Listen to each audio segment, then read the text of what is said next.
Kitchen विश्वास Navsharda public school से आज मैं आपको 10वीं कक्षा का लेसन नेताजी का चश्मा कराऊंगी। नेताजी का चश्मा जिसके लेखक है स्वयं प्रकाश, जिनका जन्म जो है वो 1947 में मध्य प्रदेश के इंदौर शहर में हुआ है। इनका स्वयं प्रकाश जी का आप पेज जो है वो फेसबुक पर भी देख सकते हो। इनका एक पेज फेसबुक पर भी बना हुआ है और इनके बारे में थोड़ा समय पहले अखबार में भी प्रकाशन जो है वो किया गया था। नेताजी का चश्मा, नेताजी का चश्मा जैसे नाम से ही जो है लेसन से पता चल रहा है कि किसी नेताजी के बारे में बताया जा रहा है। तो वो नेताजी कौन थे जिनके बारे में बताया गया है? सुभाष चंद्र बोस। सुभाष चंद्र बोस जो महान स्वतंत्रता सेनानी थे, जिनका चश्मा और टोपी जो है जिनकी पहचान थी। अब है कि नेताजी का चश्मा कहानी में जो है, ये कहानी जो है वो सारी ही नेताजी के चश्मे के इर्द गिर्द ही घूमती है।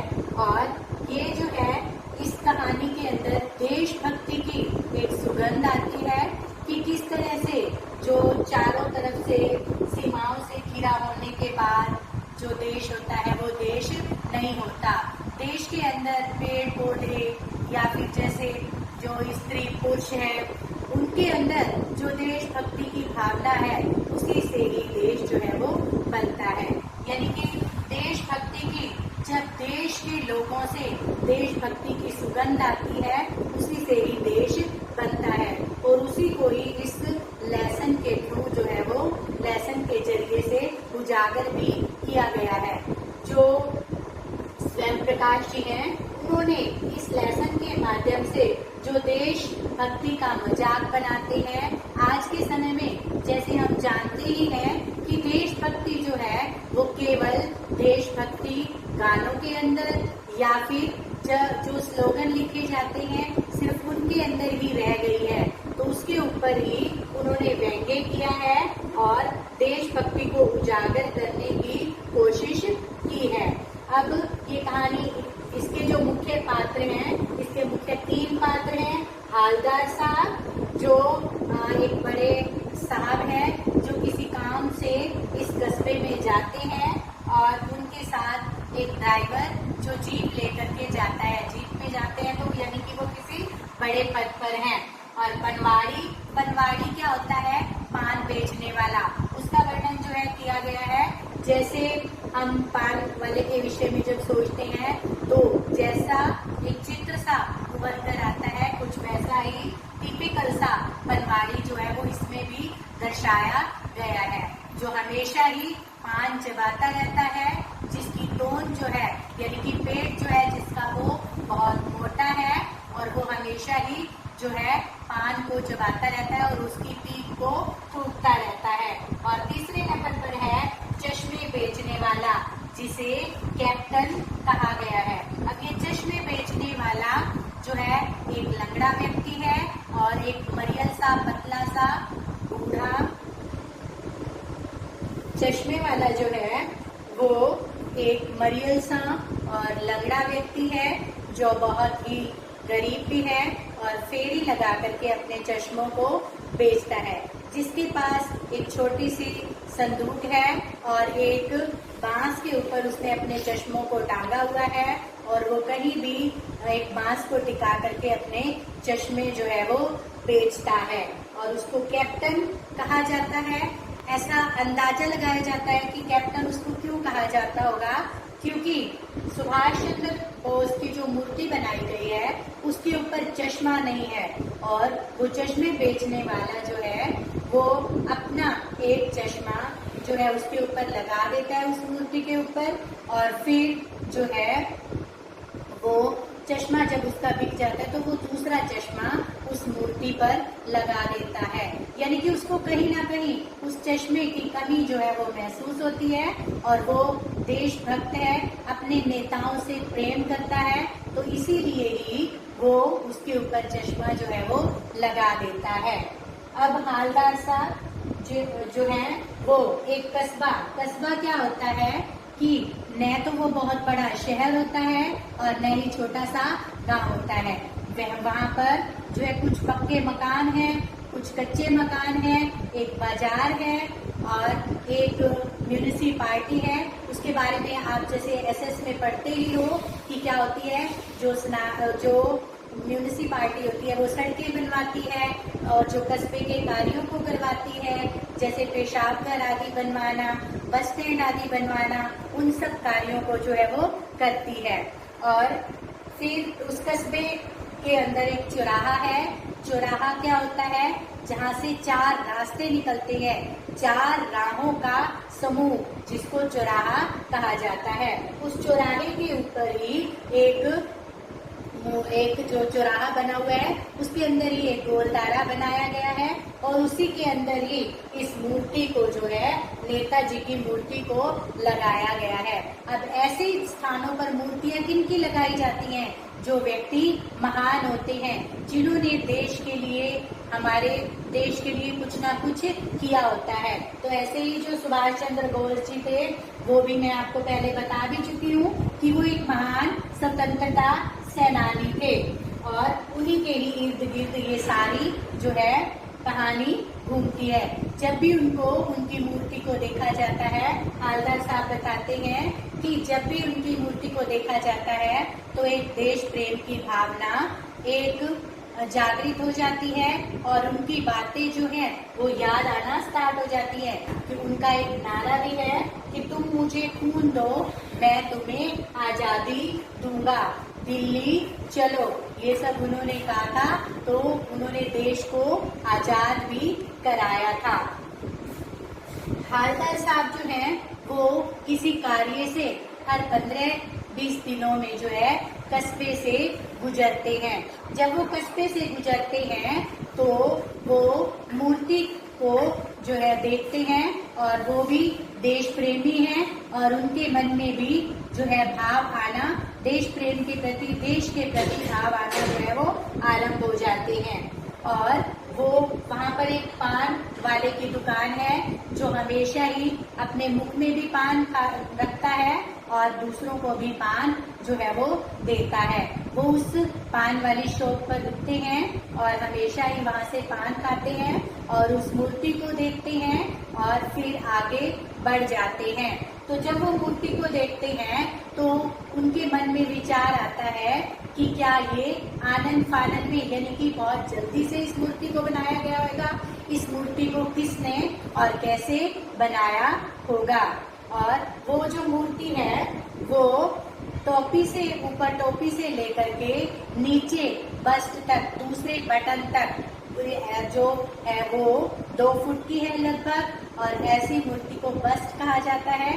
बस्ट तक यानी कि नीचे तक, जहाँ पर शर्ट का दूसरा बटन बंद होता है वहां तक, और फौजी वस्त्र उसको पहनाए हुए हैं। वो मूर्ति दिखने में बहुत ही सुंदर जो है वो दिख रही है और उसके ऊपर चश्मा नहीं है।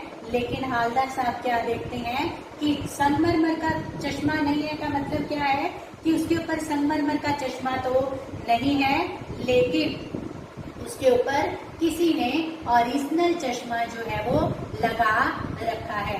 फिर वो अपने मन में ही जो है अंदाज लगाते हैं कि शायद जो है जो बना मूर्तिकार है वो चश्मा जो है भूल गया होगा या फिर इसको बड़ी जल्दी में बनाया गया होगा और म्यूनिसिपालिटी जो बनती है उसका समय जो है वो खत्म हो गया होगा और तभी उसको 1 महीने के अंदर जल्दी से ला करके वहाँ पर पटक दिया गया होगा। पटक दिया जाना यानी कि अनमने मन से उस मूर्ति को बना दिया गया होगा। तो यहाँ पर भी वो क्या, हालदार साहब जो हैं वो फिर से जैसे एक बार गुजरते हैं, उस मूर्ति को देखते हैं, फिर दोबारा गुजरते हैं तो उस मूर्ति को देखते हैं और दोबारा जो है चश्मे को बदला हुआ पाते हैं और फिर उनके मन के अंदर भावनाएं जो है वो आ जाती हैं और वो क्या सोचते हैं कि किसी का ये है सराहनीय, मतलब सराहनीय प्रयास जो है वो किया गया है। कि मूर्ति पर जो है चश्मा लगा दिया जाता है। तो उनके मन में जो है कौतुक, एक जिज्ञासा हो जाती है कि क्यों ना पान वाले से पूछ लिया जाए।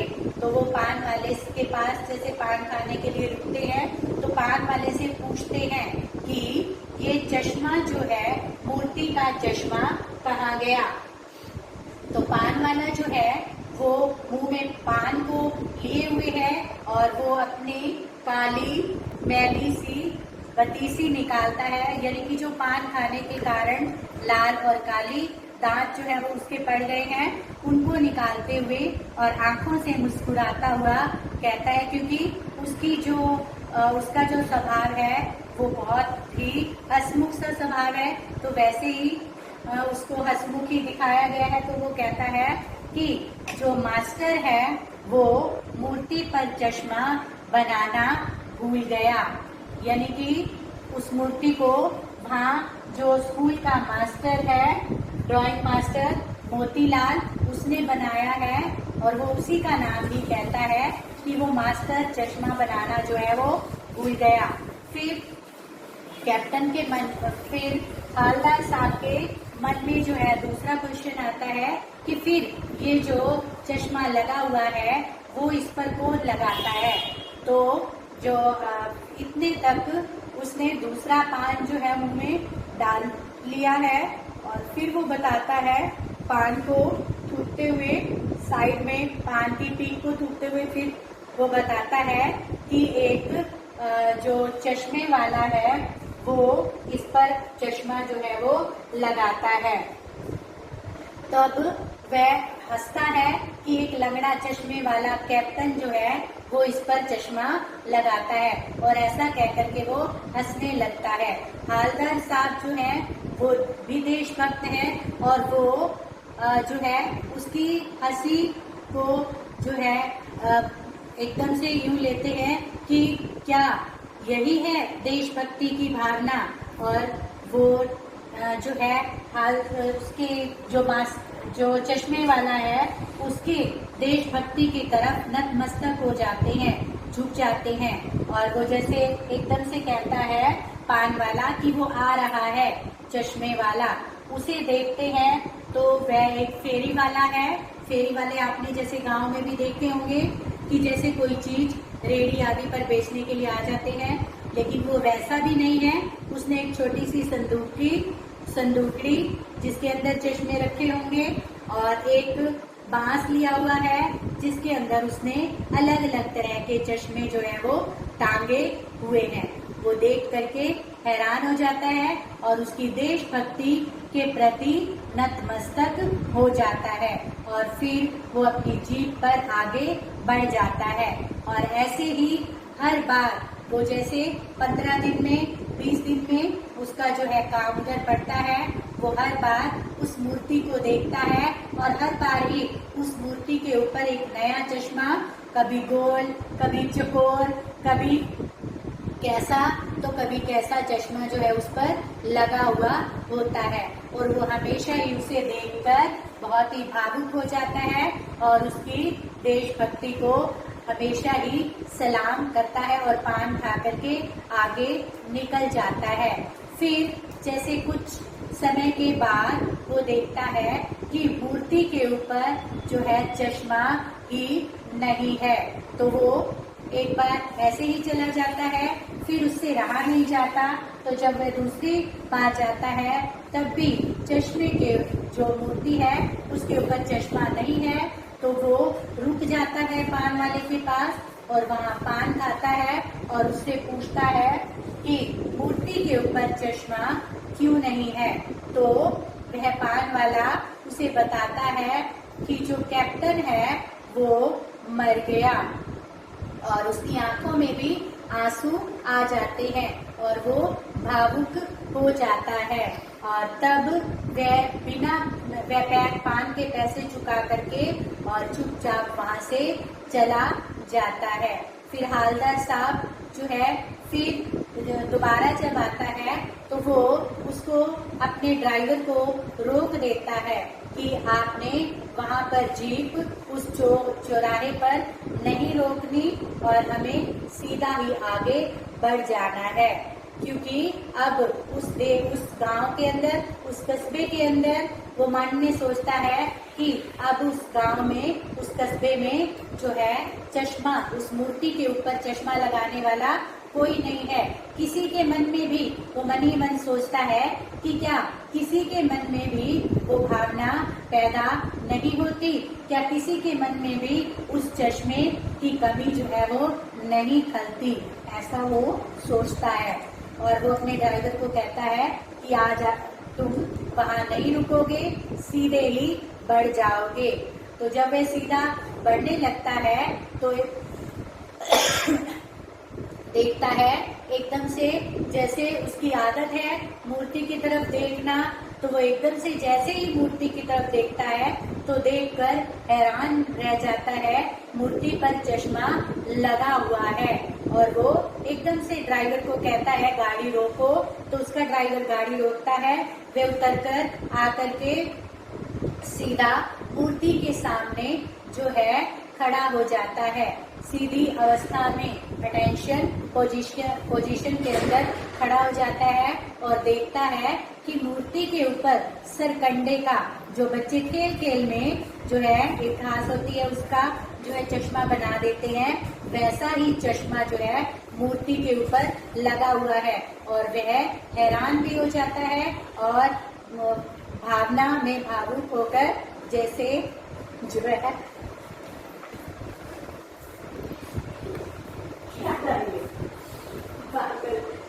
जरा सा रहता था। तो फिर बोल दो। अब इसमें हंसी आ गई, वो कंप्लीट करो जाकर। काट देगी ये बीच में से।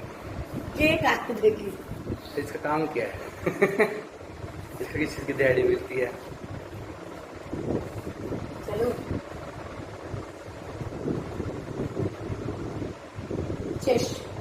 हालदार साहब मूर्ति के सामने खड़ा हो जाता है और सरकंडे के चश्मे को देखकर बहुत खुश होता है और वह मन ही मन सोचता है कि अगर यह किसी बच्चे ने ही बनाया होगा, तो अगर बच्चों के मन में देश प्रेम की भावना है तो वह हमेशा ही जीवित रहेगी, क्योंकि आने वाले युग के वही जो है आने वाले युग के करता है। और अगर उनके मन में यह भावना है तो देश जो है हमारा जरूर महान